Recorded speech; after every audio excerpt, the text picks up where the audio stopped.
Graça e paz, meus irmãos, na nossa aula do Evangelho de João.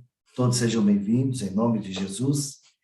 Que a graça de Deus possa nos alcançar nesse dia, onde nós estaremos meditando na nossa lição número 9, né? Ver para crer ou crer para ver. Nós estaremos meditando em João capítulo 9. Então, abra sua Bíblia nesta narrativa riquíssima que nós temos dos evangelhos, do Evangelho de João, das curas de Cristo em relação à cegueira, que a Bíblia apresenta, né? Foram vários cegos que foram curados, que o Novo Testamento, que os evangelhos narram para nós as manifestações desse milagre de Cristo curando cegos.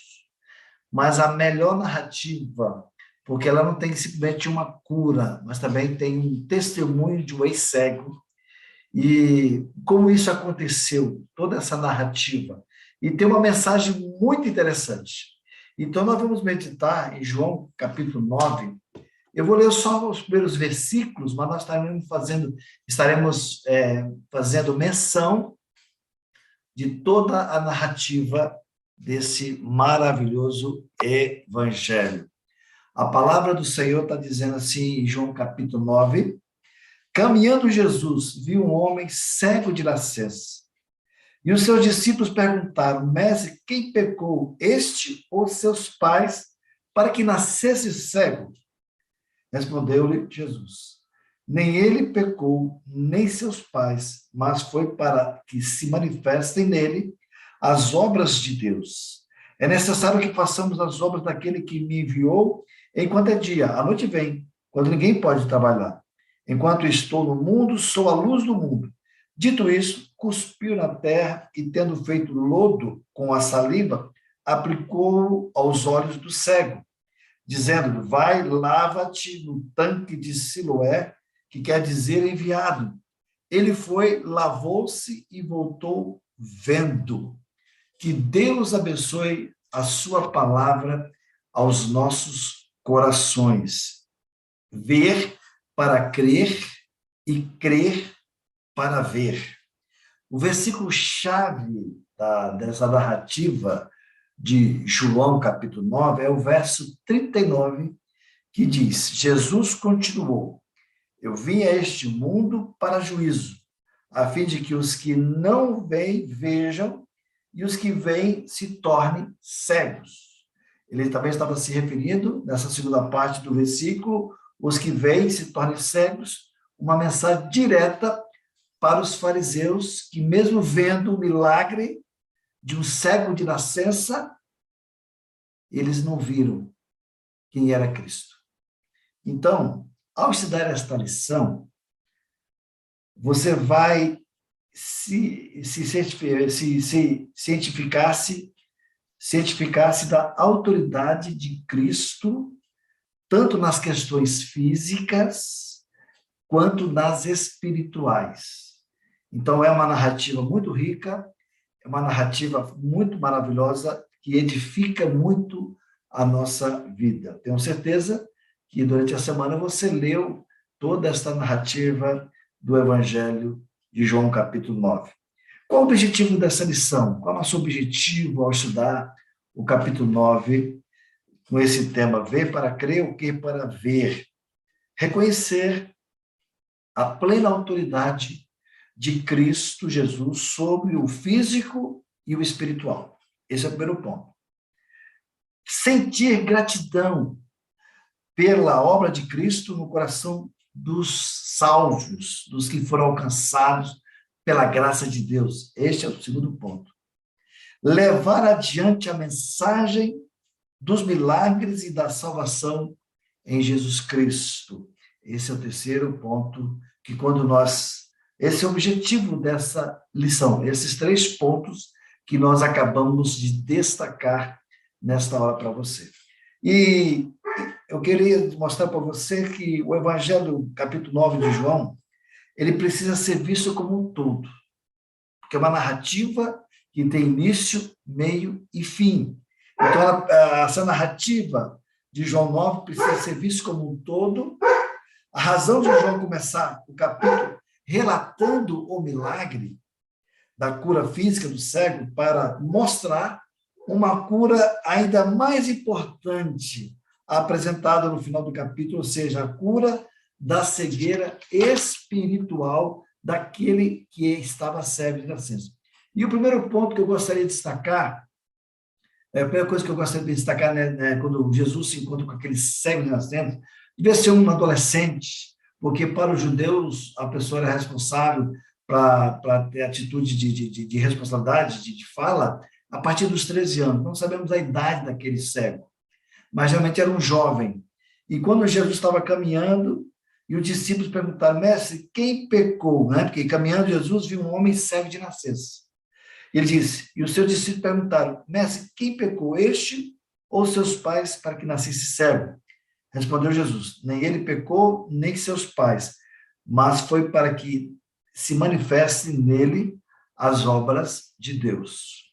Então, uma coisa que tem acontecido hoje nos cultos cristãos, entre os evangélicos principalmente, que a nossa mensagem, muitas vezes, ela é desprovida de soberania de Deus.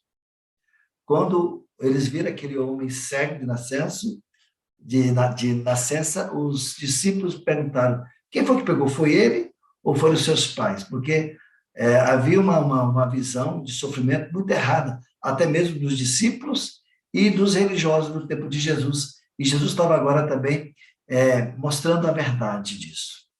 Então, quando você vê a soberania de Deus muito clara nesses primeiros versículos aqui, nem ele pecou, nem os pais dele, mas para que nele se manifeste a obra de Deus, que a graça de Deus possa alcançar aquela sua vida.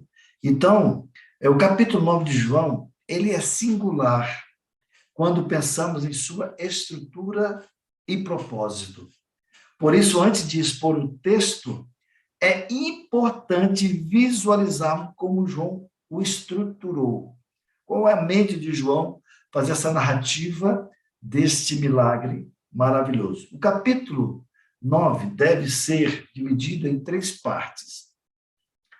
Jesus cura um cego de nascença de sua cegueira física, versos 1 a 7. Os fariseus se recusam a acreditar no milagre, pois são cegos espirituais. A narrativa vai do verso 8 até o verso 34. Jesus cura o ex-cego de nascença de sua cegueira espiritual, ou seja, a conversão do cego, versos 35 a 41. Então, o capítulo é dividido nessas 3 partes. Então, qual é o propósito do capítulo 9 de João? Ele pode ser observado em 3 perspectivas também, que nós podemos manifestar para vocês. Primeiro, a história do cego foi contada para provar a messianidade de Jesus. Mostrar aquele texto que se encontra em Isaías, capítulo 42, versos de 1 a 7, que vai dizer, eis aqui meu servo, a quem eu sustenho, o meu escolhido em que a minha alma se compraz, pus sobre ele o meu espírito, e ele promulgará o direito para os gentios. Não clamarás, nem gritará, nem fará ouvir a sua voz na praça. Não esmagará a cana quebrada, nem apagará a torcida que fumega. Em verdade, promulgará o direito. Não desanimará, nem se quebrará, até que ponha na terra o direito. E as terras do mar aguardarão a sua doutrina. Assim diz Deus, o Senhor, que criou os céus e o estendeu, formou a terra, e tudo quanto produz, que dá fôlego de vida ao povo que nela está, e o Espírito aos que andam nela. Eu, o Senhor, te chamei em justiça, tomar-te-ei pela mão e te guardarei, e te farei mediador da aliança com o meu povo, e luz para os gentios, para abrir os olhos aos cegos, para tirares da prisão o cativo e do cárcere os que jazem em trevas. Então, esse propósito, primeiro, a história do cego foi contada para provar que Jesus é o Messias, a messianidade de Jesus. Segundo propósito, a história do cego ilustra e comprova o que Jesus disse sobre si mesmo. Versículo 8, João capítulo 8, verso 12, que vai dizer assim: de novo lhes falava Jesus, dizendo: eu sou a luz do mundo. Quem me ama não andará nas trevas, pelo contrário, terá a luz da vida. E o terceiro propósito de João, a história do cego, ilustra e comprova as verdades que Jesus proclama. As verdades que Jesus proclama, que está no capítulo 10 de João, versos 25 a 28, que vai dizer assim para nós: respondeu-lhe Jesus: já vou-lo disse e não credes. As obras que eu faço em nome do meu Pai testificam a meu respeito, mas vós não credes porque não sois das minhas ovelhas. As minhas ovelhas ouvem a minha voz, eu as conheço e elas me seguem. Eu lhes dou a vida eterna, jamais perecerão eternamente, e ninguém as arrebatará da minha mão. Então, esse é o propósito desta lição maravilhosa, né? Sabemos que a Bíblia narra vários outros milagres, Jesus curando cegos, mas esse tem um cunho teológico profundo para as nossas vidas. Tem muitas pessoas que enxergam e são cegos para Deus. E tem pessoas que são cegas, mas veem a Deus. Tem uma experiência de conversão a Deus. Conhece que Jesus é o caminho, a verdade e a vida. Então, primeira parte vai dar narrativa, uma série que nós lemos para vocês, a cura da cegueira física. É interessante que a compaixão de Cristo curando o cego de nascença é uma demonstração de que Deus não é alheio ao sofrimento de ninguém, ao sofrimento humano. Observe que o texto declara que aquele homem era cego de nascença, verso 1. A pergunta dos discípulos: mestre, quem pecou para que este homem nascesse cego? Ele ou os pais dele? Então, era objeto da má interpretação bíblica, tanto agora dos discípulos, como também da teologia dos fariseus daqueles tempos. Porque alguns judeus entendiam que o sofrimento humano era em detrimento de pecado. Então, faltava-lhes ler Ezequiel capítulo 18, que fala da responsabilidade de cada um. Eles iam mais longe quando afirmavam ser possível pecar ainda no ventre materno. Então, eles acreditavam nisso. E aquele homem era cego de nascença em detrimento do pecado dos pais ou até mesmo dele, mesmo já no ventre da sua mãe, pois essa era a teologia, era a interpretação dos religiosos no tempo de Cristo Jesus. Já a interpretação de Jesus é que o sofrimento humano sempre esteve sobre o controle pleno de Deus. Deus é soberano. E uma das coisas que nós temos que resgatar na teologia, na pregação hoje, é a soberania de Deus. Isso é muito importante para que as pessoas possam até mesmo acalmar as suas dificuldades no momento da luta, no momento da sua provação. Deus está no controle pleno de todas as circunstâncias deste mundo. É o que está muito bem claro no versículo 3.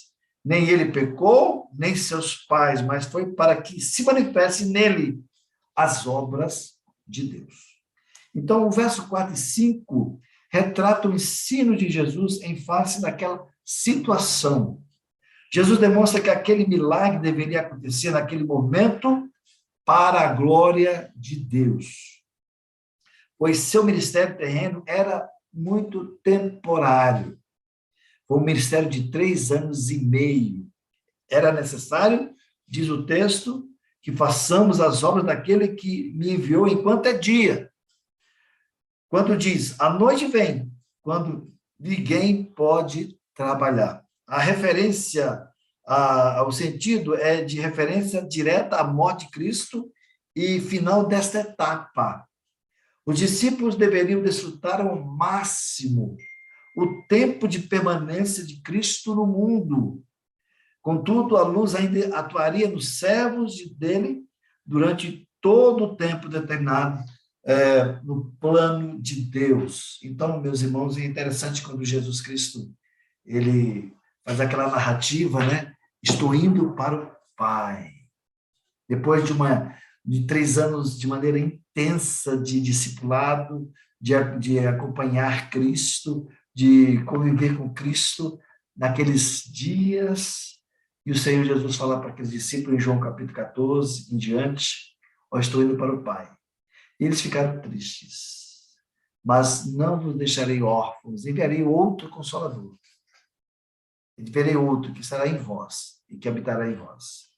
Então, nós vemos isso.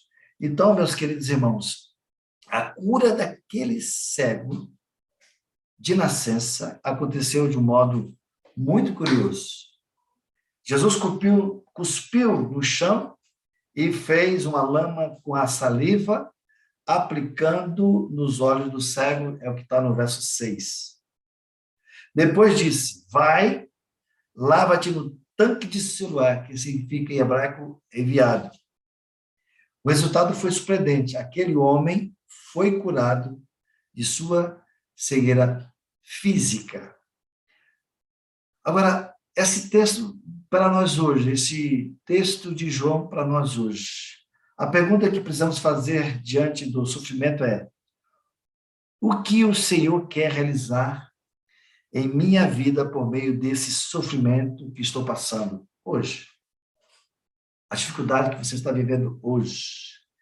Rejeite os ensinos estranhos que dizem que o sofrimento é resultado de maldições ou obra de Satanás.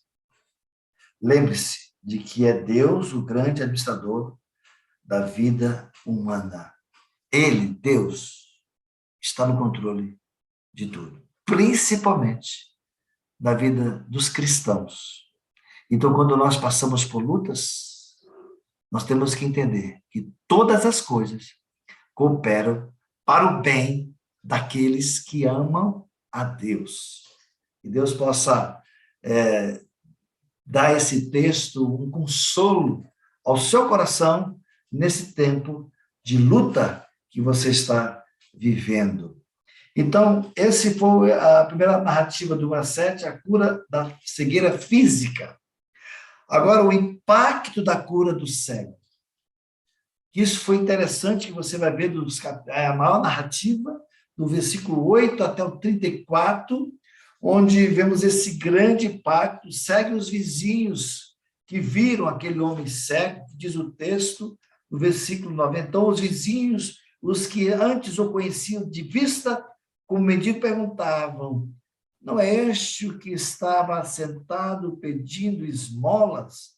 Uns diziam, é ele, outros não, mas se parece com ele. Ele mesmo, porém, dizia, sou eu. Então, veja o impacto para os vizinhos. Então, um homem foi curado, mas poucos tinham testemunhado o fato.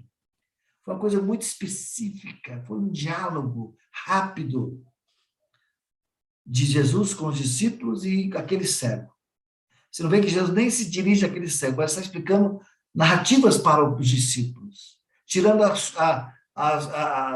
interpretando de certo a palavra do Senhor. Este aqui nasceu cego, para que nele manifeste a glória de Deus. Ele é cego de nascença, porque hoje é o dia dele ter a sua visão restabelecida. Então, meus amados irmãos, então muitos ficaram naquele impacto. Não é ele, não. Após o ex-cego se identificar, seus vizinhos perguntaram, como foram abertos os teus olhos? E aquele cego, não, um homem, ouvi a voz dele, ele untou meus olhos com lama e mandou lavar no tanque de Siloé. E quando eu voltei, estou vendo. E não o vejo mais, não sei quem é ele, mas obedeci a sua ordem, mas não sei quem é. Então, após o cego se identificar, seus vizinhos perguntaram, como foram abertos seus olhos? O autor daquela maravilhosa obra foi Jesus, porém o ex-cego não sabia quem o havia curado, pois era cego quando esteve com o mestre. Os versos 11 e 12 vai nos dizer isso. Esse foi o primeiro impacto. O segundo impacto foi pior, contra os religiosos, o cego e os fariseus. Os versos 13 a 17 vai dizer assim: levaram, pois, aos fariseus o que dantes fora cego. E era sábado o dia em que Jesus fez o lodo e lhe abriu os olhos. Então os fariseus, por sua vez, lhe perguntaram como chegar a ver, ao que lhes respondeu: aplicou lodo aos meus olhos, lavei-me e estou vendo. Por isso, alguns dos fariseus diziam: este homem não é de Deus, porque não guarda os sábios e outros. Como pode um homem pecador fazer tamanhos sinais? E houve discussão entre os fariseus. De novo perguntaram ao cego: que dizes tu a respeito dele que visto que te abriu os olhos? Que é profeta? Respondeu ele. Ou seja, então os profetas bíblicos para os judeus no tempo de Jesus eram homens separados, eram homens santos, eram homens que tinham um profundo relacionamento com Deus. Então, ele simplesmente obedeceu a ordem de Cristo, foi curado por Cristo, mas até aquele momento, aquele cego, ele tinha uma visão de Jesus como profeta. Os judeus que existem hoje, eles conhecem a história de Jesus. Eles não creem que Jesus é o Messias, mas eles acreditam que ele era um profeta, um homem ungido por Deus. Então, esse trecho, dos versos 13 a 17, nos revela uma verdade. Cegos espirituais são incapazes de enxergar o modo como Deus age. O homem que acabou de ser curado da cegueira foi levado para os fariseus. O fato de ter sido curado no sábado alvoroçou os religiosos na época, verso 14. Naturalmente, Jesus já havia curado um paralítico no sábado, o que gerou também grande conflito no capítulo 5 de João, versos de 1 a 15. Sobre o sábado, podemos destacar duas coisas para os judeus. Havia uma discussão sobre não poder fazer massa no sábado, pão ou argamassa. Havia discussão sobre ungir cego ou enfermo no sábado. Jesus quebrou os dois paradigmas quando fez massa da terra e ungiu o cego. E untou o cego com aquela lama feita por Jesus. Então, o Senhor está mostrando para aqueles religiosos, né, que até do sábado ele é Senhor. Ele é o Messias. Porque o sábado foi feito por causa do homem, e não o homem por causa do sábado. É o Senhor estruturando a fé até a chegada do Messias. Quando o Messias vem, toda a nossa religiosidade é desfeita quando você recebe a graça de Jesus Cristo na sua vida. Os fariseus também perguntaram sobre o ocorrido e obtiveram a resposta do ex-cego. Todos os fatos foram informados pelo homem de forma absolutamente legítima, verdadeira, porém, os religiosos foram incapazes de olhar para os fatos de modo correto. E, em vez de se admirarem com a cura, glorificarem a Deus pelo benefício que ele realizou na vida de um cego de nascença, eles afirmaram que Jesus não era Deus por não guardar o sábado. Verso 16. Olha como que a religiosidade nos cega para não vermos o poder e a graça de Deus. Eles estavam cegos e fizeram uma afirmação: este Jesus não é de Deus. Ele não é de Deus. Ele não era Deus por não guardar o sábado. Como os fariseus estavam divididos, eles recorreram ao cego para obter mais informações, e o ex-cego deu sua opinião sobre Jesus. Ele é um profeta, verso de número 17. Então, João, para nós, nessa narrativa, qual a aplicação que podemos fazer para nós hoje? Os incrédulos são incapazes de aceitar as mais claras evidências da obra de Cristo. Eles simplesmente não podem aceitar que o Senhor opera maravilhas na vida de alguém. Então, nós temos que pensar bem nisso. Então, os incrédulos são incapazes de aceitar as mais claras evidências da obra de Cristo. Quando você testemunha para uma pessoa não cristã, que não tem a graça de Deus, que está em trevas, você mesmo afirmando sobre Jesus, é como esses fariseus, eles não creem. Então, vemos agora os fariseus e os pais, do cego, versos 18 a 23, traz essa narrativa interessante. Os fariseus não acreditavam na história do ex-cego e mandaram buscar os pais dele, versículo 18. Duas perguntas foram feitas aos pais do ex-cego. É este o filho de vocês que vocês dizem que nasceu cego? Como é que agora ele está vendo? Os pais responderam a primeira pergunta, mas se esquivaram da segunda, versículo 20. Então, olha, ele tem idade, né? Ele sabe, não é meu filho. Agora, como ele está vendo, eu não sei.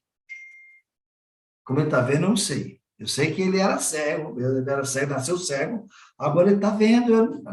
Agora, olha, ele tem idade. Ele tem idade suficiente para responder pelos seus atos, pelas suas responsabilidades. Então, na época, um homem com aproximadamente 13 anos de idade já podia dar testemunho sobre si mesmo. Por isso, os pais disseram, ele já tem idade e poderá falar por si mesmo. Fizeram isso porque não queriam ser contados entre os discípulos de Jesus. Eles queriam dizer, olha, ele é ele. Ele que teve esse problema aí, ele que teve esse relacionamento com Jesus aí. Eles não queriam ser contados, que era também discípulo de Cristo. Também não se maravilharam, não glorificaram a Deus. Os pais desse menino também não recebeu de Deus a salvação, porque eles também tiveram medo, não queriam ter parte com Cristo, não queriam estar compactuando como discípulo de Cristo. Então, eles também perderam isso. Os fariseus, agora, de novo, e o cego. Primeiro foi o cego, os fariseus e os pais do cego, o cego e os fariseus. Agora, os fariseus e o cego. Narrativa do verso 24 a 34, que essa narrativa que eu acho linda, porque ela fala do testemunho desse ex-cego. Diz o texto, a partir do versículo 34, que vai nos ensinar assim. Mas eles retrucaram, tu és nascido todo em pecado, e vai dizer para nós assim, verso 24. Então chamaram pela segunda vez o homem que fora cego e lhe disseram, dá glória a Deus, nós sabemos que esse homem é pecador.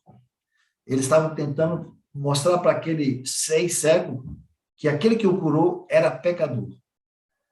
Então ele retrucou, se é pecador, não sei. Uma coisa sei, eu era cego, e agora vejo.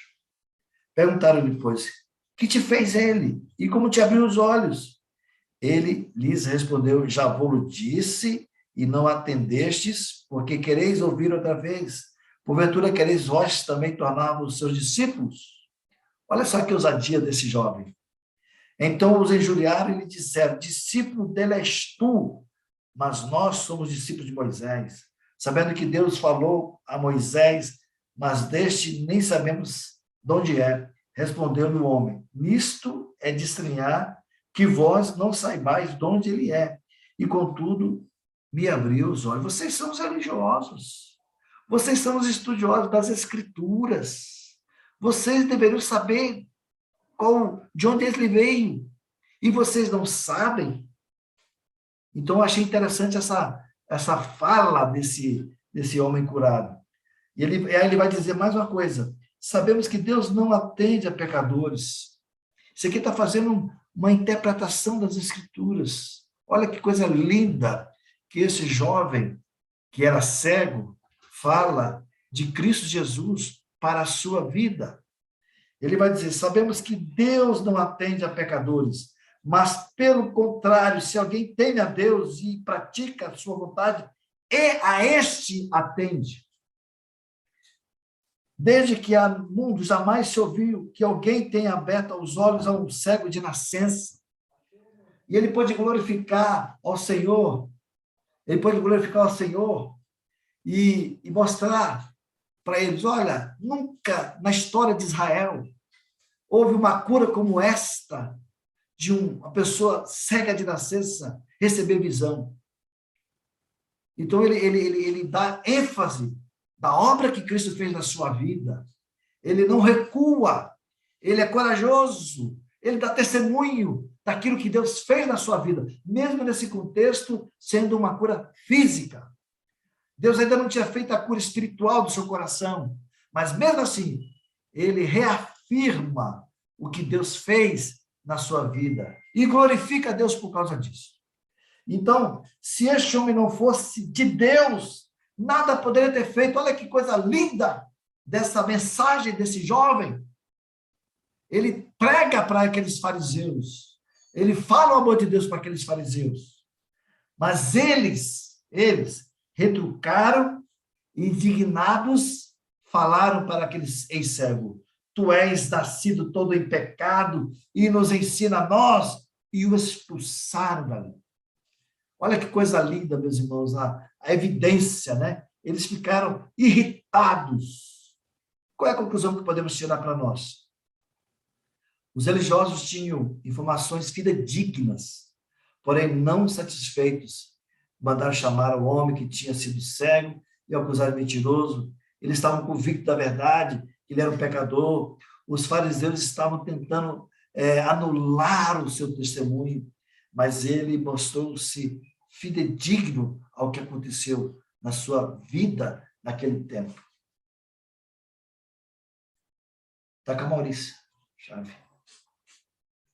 Então, meus queridos irmãos, o homem já irritado com as perguntas respondeu asperamente. Então, vemos ali que ele foi muito fidedigno ao que Deus fez.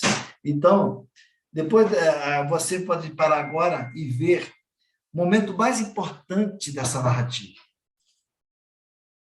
O momento que é mais relevante para nós nessa mensagem desse momento. A cura da cegueira espiritual daquele jovem. O verso 35 vai dizer assim: ouvindo Jesus que o tinham expulsado, encontrando-o, lhe perguntou: crês tu no Filho do Homem? Ele respondeu e disse: quem é, Senhor, para que eu nele creia? E Jesus lhe disse: já o tendes visto e é o que fala contigo. Então afirmou ele: creio, Senhor, e o adorou. Aqui, essa afirmação final, e o adorou, ele está declarando, pela fé, que Jesus é o Cristo, é o Filho de Deus, é o Messias enviado para salvar os pecadores. Que coisa linda essa narrativa. Que coisa maravilhosa. O testemunho desse ex-cego. Então afirmou ele: creio, Senhor, e o adorou. Prosseguiu Jesus: eu vim a este mundo para juízo, a fim de que os que não veem vejam, e os que veem se tornem cegos. Alguns desses fariseus que estavam perto dele perguntaram-lhe: acaso também nós somos cegos? Respondeu-lhes Jesus: se fosseis cegos, não terias pecado algum. Mas porque agora dizeis, nós vemos, subsiste o vosso pecado. Então, Jesus é agora o cego. Essa é a narrativa mais importante, mais relevante, mais fundante, mais fundamental para a nossa vida. Expulso da sinagoga, verso 34, um homem que tinha sido cego foi encontrado por Jesus e desafiado à fé. Você crê no Filho do Homem? O caminho da salvação é a fé no Filho de Deus, a saber, em Jesus Cristo. Então, essa é a obra maravilhosa. Pontos fundamentais de uma igreja protestante. Somente Cristo, somente a graça, somente a fé, somente as Escrituras e tudo para a glória de Deus. Então, a fé é em Cristo. A salvação tem que ser firmada em Cristo. Fé em Cristo para que você possa ser salvo. E foi tudo isso que aconteceu com aquele homem no caminho da salvação, daquele jovem. Então, esse título foi utilizado para identificar o papel de juiz, né? E advogado em Lucas. O homem, então, perguntou, quem é, Senhor, para que eu creia nele? O momento mais importante da vida daquele homem não foi o dia da cura de sua cegueira física. Foi um dia muito especial. Foi um dia de impacto, de experiências existenciais profundas. Impacto de pessoa que nunca viu a luz do sol, que não conhecia as cores, que não conhecia o seu próprio rosto, que não conhecia a fisionomia dos seus pais. Foi muito importante, foi muito lindo, mas não foi o mais relevante. Então, o momento mais importante da vida daquele homem não foi o dia da cura de sua cegueira física, mas o dia em que o Mestre, o Senhor Jesus, se apresentou a ele, oferecendo-lhe a cura espiritual. Verso 37, Jesus lhe disse, já tens visto, né? Respondeu-lhe, ouvindo Jesus que tinham expulsado, Jesus perguntou, crês tu no Filho do Homem? Ele respondeu e disse, quem é, Senhor, para que eu nele creia? E Jesus disse, já o tens visto e é o que fala contigo. Jesus se apresenta para aquele homem e a resposta dele foi, eu creio, Senhor, e o adorou. Primeiro ele achou que Jesus era um homem, depois achou que Jesus era um profeta. Por fim, ele reconheceu que Jesus é Senhor, é o Messias prometido do Antigo Testamento. É o Messias, é o Deus encarnado, é o Deus que se fez gente para nos tirar das trevas e nos transportar para a sua maravilhosa luz.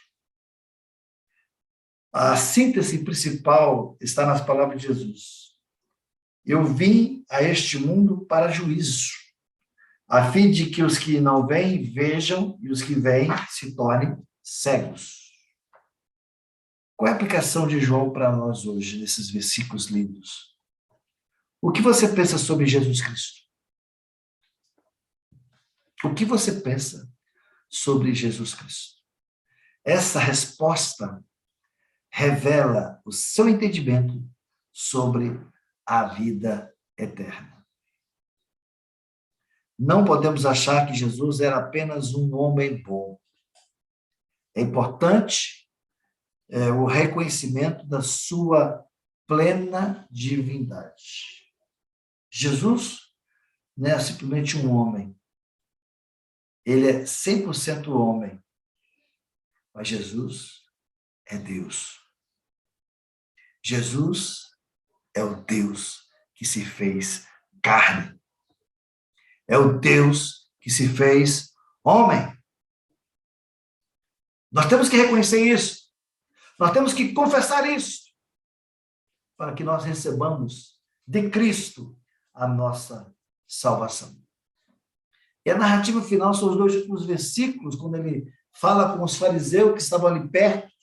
O verso 40 vai dizer assim, alguns dentre os fariseus que estavam perto dele perguntaram-lhe, acaso também nós somos cegos?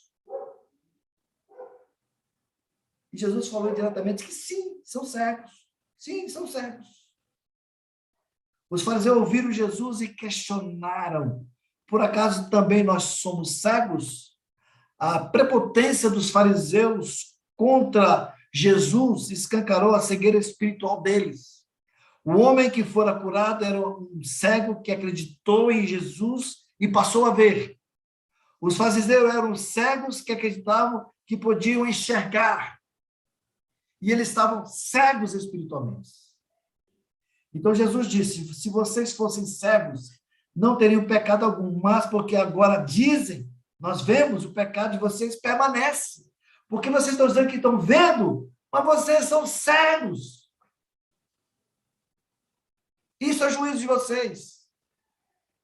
Então, isso em Jesus é: eu sou a luz que faz com que as pessoas sejam iluminadas e passam a ver.